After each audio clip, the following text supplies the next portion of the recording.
So you can tell by our backgrounds today where each of us are. The colors of Mexico City are clear in the hotel room where Brian is staying, and then my background is fake, but you get the idea. So Brian, how are things going for you in Mexico City? I was just sure you were going to try and play it off as if it was real. Great. It's a wonderful city. I've actually met someone pretty interesting who works with a company that does financing for climate initiatives. That's hopefully will wind up being a guest in the next few weeks or months. And yeah, everything's going pretty well. Hopefully, we'll have some exciting vehicle stuff to cover by the time I get back. Cool. Very, very cool. Well, I ran across something this morning. I had no idea what we were going to talk about, but this is actually such breaking news and so cool and so potentially profitable for Tesla that I had no choice but to bring it up. Okay. So one of the things I try to do, I know you try to do as well, is I listen to Elon Musk because Who? what he says. Oh, Gorklon. Gorklon, yes, Gorklon Rust. I listen to Gorklon. What he says, I take as in some kind of an idea of what's going on in his brain. I mean, that's true Interesting. for me too, right? If we say it, it's probably what's going on in our brain. Well, Gorklon, for the last 24 hours, has been talking nonstop about how to get to 2 terawatts of energy in the United States from 1 terawatt, how to double the amount of energy that we produce and are able usable energy in the United States. He's kind of been, what would you call it, crowdsourcing it on X and saying, what would be the fastest way? Have you been following that at all? Barely, but I've seen it. I saw Chris from Dirty Tesla said, easy, nuclear. And that is a good way to get fast. I mean, not quick, but it's a good way to get reliable, high volume base load. Takes 10 to 20 years, but yeah, that's one way. Yeah, so I thought, okay, you and I could think about this in somewhat of a different way. Hmm. Elon is thinking of it one way. He's thinking of it holistically, and he knows about energy on all these different levels, obviously. So I'm sure he's thinking about it holistically, and that big brain of his, in 5 minutes, will probably figure out more than you and I together could figure out in a year. But he is crowdsourcing, and so what the heck? Let's do some crowdsourcing here between you and I. We could make a crowd. And so Okay. I want to start, and maybe you haven't seen this video either, but yesterday the All In podcast bestie David Friedberg did an interview with the new Secretary of the Interior, and that is Doug Burgum. Okay. It's a very good interview. I highly recommend it to you, to everyone. But one of the cool things about the interview was Doug really knows his stuff because he was the governor of North Dakota. And they were at one point the second largest producer of energy in the country after Mm. Texas. So they Mm. really know their energy up there in North Dakota. And so, and he was very knowledgeable about all the things we talk about on this channel and your channel too, in terms of nuclear, in terms of distributed energy, in terms of all the kinds of things that Elon has been teaching us, at least teaching me for all these years. Mm. So go ahead. Yeah, go. Well, if you'd like, I could jump in and say, could we get a temporary 0% tariff on solar panels? Could we install 50 or 500 or 5,000 megawatts of solar? Because solar goes in very quickly. The people who install it are not like highly specialized. They are specialized, of course, they're electricians, they're carpenters and whatnot. But it is relatively straightforward to install, and you can do it very, very quickly, and you can do it everywhere. The rate limiter at this point is the panels are unnecessarily expensive because we don't like who we purchase them from. Right. We could just go say, okay, fine, we'll pay the tariff. But that's just pumping money into the government coffers for no reason. I don't imagine they're going to suddenly get wise with how they spend this windfall of money being spent by private agencies trying to do something for the greater good of not just the US, but humanity. So I think that would be something where we could ask for. a temporary reprieve on tariffs. Yeah, and again, interestingly, in this conversation with Doug Burgum, he was saying that not only he, but the president gets it. He gets that we need to, for both wealth, okay, energy equals wealth. That's something else that Elon's been talking about now for about 3 or 4 months. He really started talking about like the equation between energy and wealth. Of course, Tony Seba and others have been talking about that equation for a very, very long time. If you want a country to get wealthy, all they need to do is store a lot more energy. That alone will boost their wealth component over years, but also true for the U.S. It is pretty well accepted that the richest countries have the highest power production. So per capita, right? So then you also have this other thing, which I've been talking about for a year, which is the strategic aspect. And Dave Burgum also added to my understanding of that by saying that the U.S. military needs that energy and needs these data resources as much as the private sector does. They need to be at the absolutely bleeding edge of AI in order for their equipment, for their drones, for their jets, for their defensive approaches, for their ability to understand the battlefield. They need to be at the bleeding edge of AI, just like the private sector does. And for that, they need energy. Indeed. The other day, there was a post on X. Ellie in Space pointed out, she said, I found this article. Is this true that there are places in the U.S. that are firing up their old mothballed coal plants just to fill the needs of data centers, specifically AI data centers, which are incredibly thirsty? So and the answer is yes, we got to power them somehow. And we have not been adding new capacity of any kind, let alone clean, at a rate commensurate with this new surge in demand. And it is a genuine surge. It is a lot of demand. If you look at just what Tesla plans to put in at the south end of Giga Texas, just in phase 1, they're talking 500 megawatts. That's like a good sized city worth of power just to run the AI. That's before we're talking about Cortex 2 in Texas. That's before we're talking about the XAI Center in, Memphis. Tennessee? Memphis, yeah. Yeah. So, and it's before we're talking about all the other companies.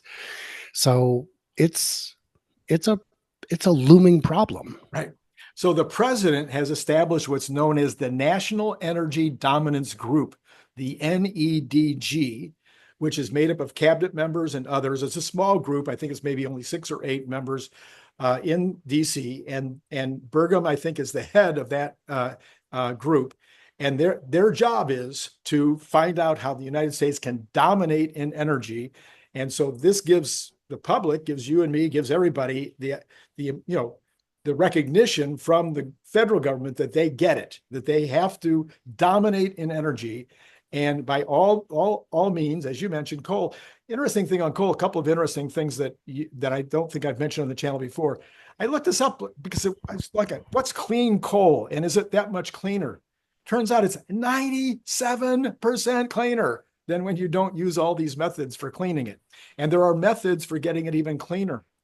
And then Doug Burgum added to the story by saying that with clean coal, you get this byproduct, which is, I'm going to forget the name of it, coke, right? Mm-hmm. Is that what it is? Yes.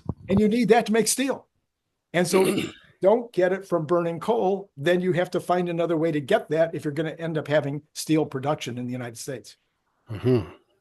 Well, there is a path to decarbonizing steel production. Elon outlined it on the Master Plan 3. But yes, if we have to do it anyway, at least get some decent byproducts. I'm not a fan of coal, but I am also not a fan of turning the lights, all of them off for the entire city, just so that we can ask Chat GPT using please and thank you too many times. Which, by the way, I don't know if you heard, please and thank you is costing OpenAI a fortune. Because they have to process those additional words and think about them. And so I've really tried not to say please. It's fun when you think about it. The poor, these people are saying, I'm going to say please and thank you. So when the robot uprising comes, they'll look to me and think I'm great. No, they'll see you as a wastrel. They don't want that. So I don't know. I don't know what they'll think. All right. So this is actually kind of a long introduction for where I wanted to get to, Oh my. which is how does Tesla make massive amounts of money from the subject matter that Elon has brought to the X crowdsourcing? So how could Tesla be the one that really takes advantage of this situation to double the amount of energy that is being produced in the United States? Well, the first way is megapacks. Every data center needs a megapack. Even if you've got rock solid bulletproof power all day, you need it just to smooth the frequency of the power coming into your building. It doesn't sound like it would be a big deal. It is. You need it to come in perfectly smooth. So it comes into the megapack, a little bit noisy, goes out of the megapack, flawless. So that's just one small application. But then there's the whole fact that at peak times, do you want to suspend your AI calculations during certain hours? Depending what it is, you can do that. But for a lot of things, you can't. If your AI is crunching something that's safety critical, like running the grid or keeping aircraft from bonking into whatever it may be, even keeping cars on the road safely, you can't shut it off. For a lot of applications, they're so valuable that you wouldn't shut it off. Right. If ChatGPT said, look, during these certain hours, it's going to take 2 minutes to process your request instead of instantly, people would leave. Right. It would kill it. Right. But for a lot of things, you can schedule it. Well, let's talk about the things you can't schedule. What you can schedule is when you pull the power to use it, to process it. So if you consider just one megapack charges all the way up once a day when it's cheapest and discharges all the way down once a day, just once a day, how many watts is that? Well, it's 2 megawatts, right? Yeah. So we're talking, what would that be? 2,000 watts. So at an arbitrage of even $1, you're talking $2,000 a day. You're making your money back real quick. And that's assuming your peak rates only get to $1. In a lot of places, peak rates can get over $1. I can't think of any off the top of my head, but I know Hawaii is an example where power can get very expensive. Germany is a place where power can get very expensive. So yeah, and that's with one full power cycle a day.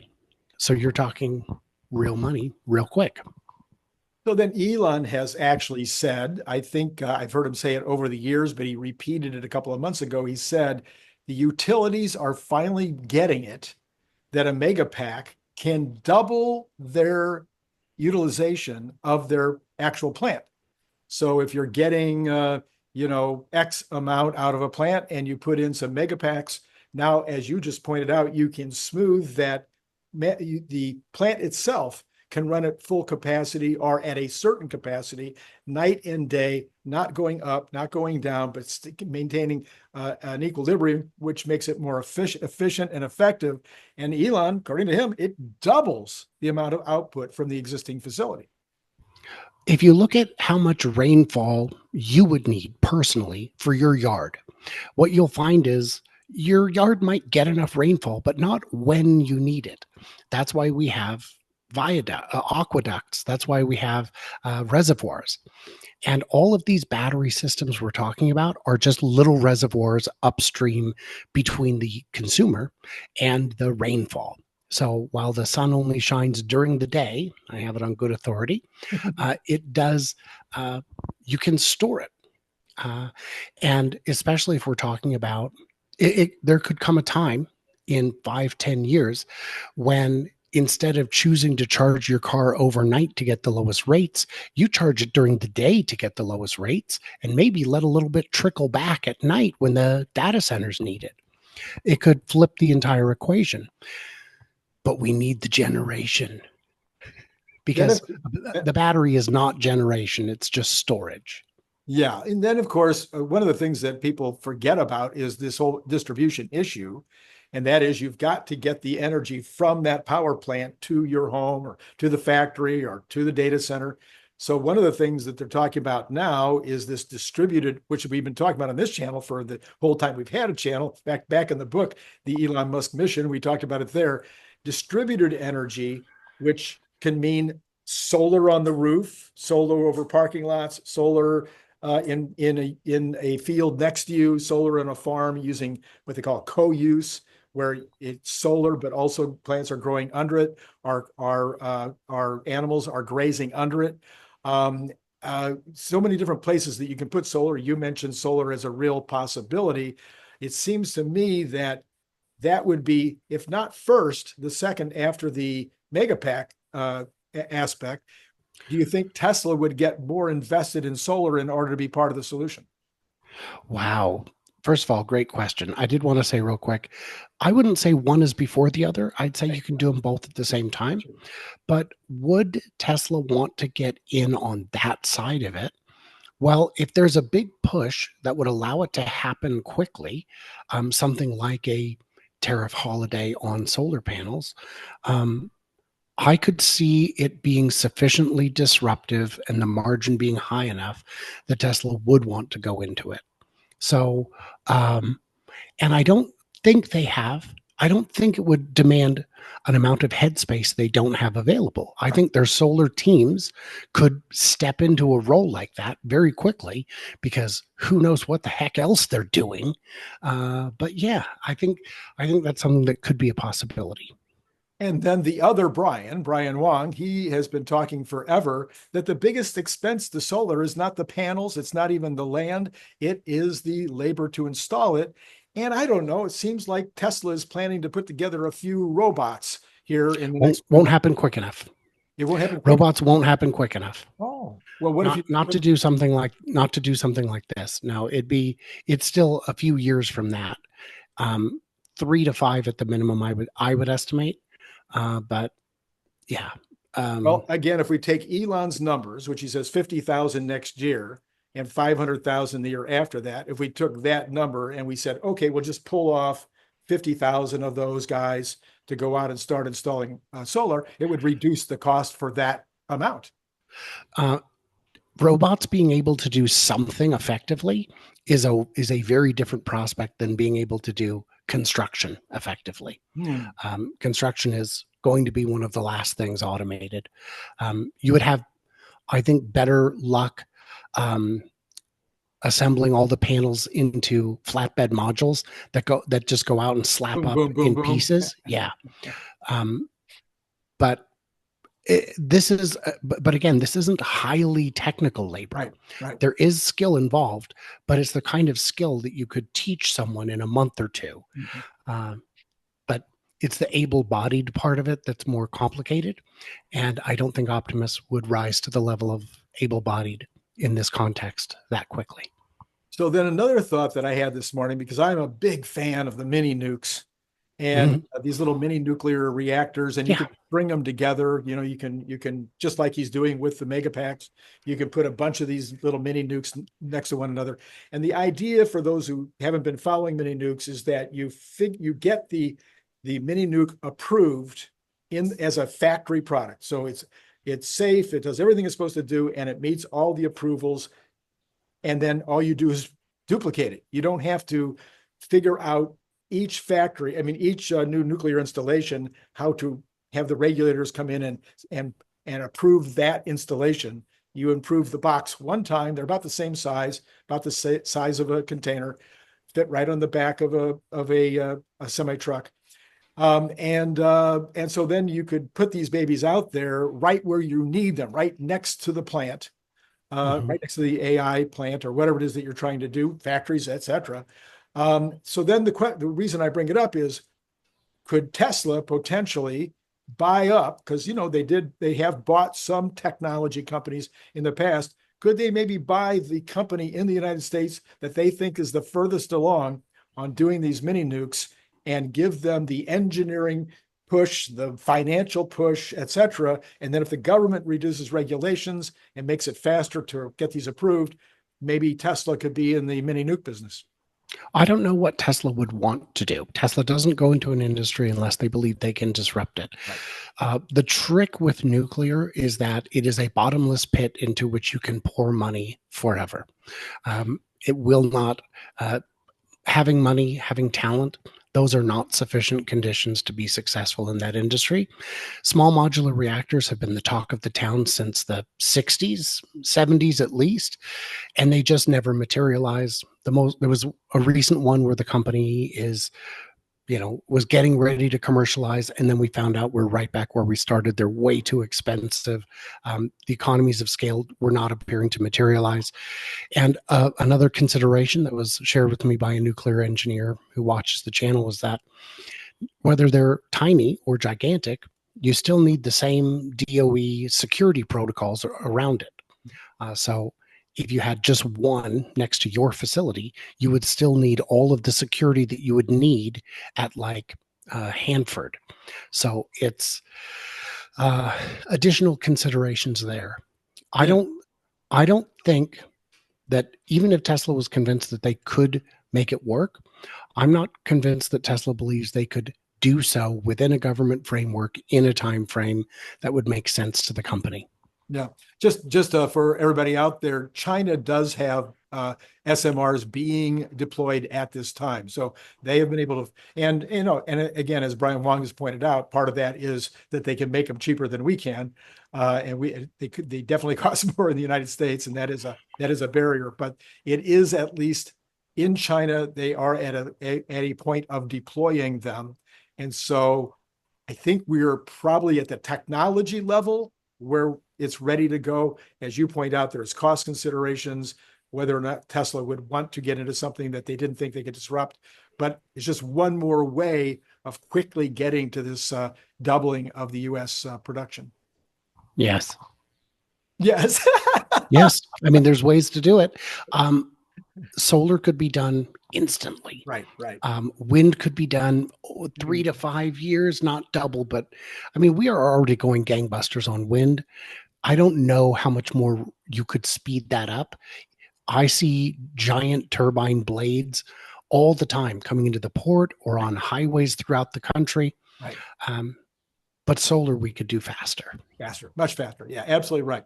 Okay, well, let's leave it there. Hopefully everybody was thinking, their brain was going. So if you were thinking and your brain was going, you could leave it in the comments below. You could go on X and add it to the thread. Just go to Elon Musk's X account and throw it up there in the thread so the crowdsourcing can get bigger and bigger. And you just never know, a big enough brain trust can come up with something very unique and special. I don't know how special Brian and my brains are, but we've just made a little bit of contribution maybe that we thought we could make today. We did our best. We did our best. All right, Brian. Yeah, so that's all I've got for now. Thank you as always for jumping on. Everybody should follow Brian as he goes around the world himself personally. I mean, it used to be, Brian, that you and I would just talk about going around the world. Now you in China one day, Chattanooga another day, Mexico City another day, which is not a CH word, but it's. But I met you when I was on the road. That's true, in San Diego, California. Absolutely. So, all right. Well, everybody should follow you on your channel, which is the Future Aza channel. They can follow you similarly on X under Future Aza. It's easy. Just remember Future Aza, and that works everywhere. Thanks. Thank you, Brian. And to all of you out there, it's been great talking to you.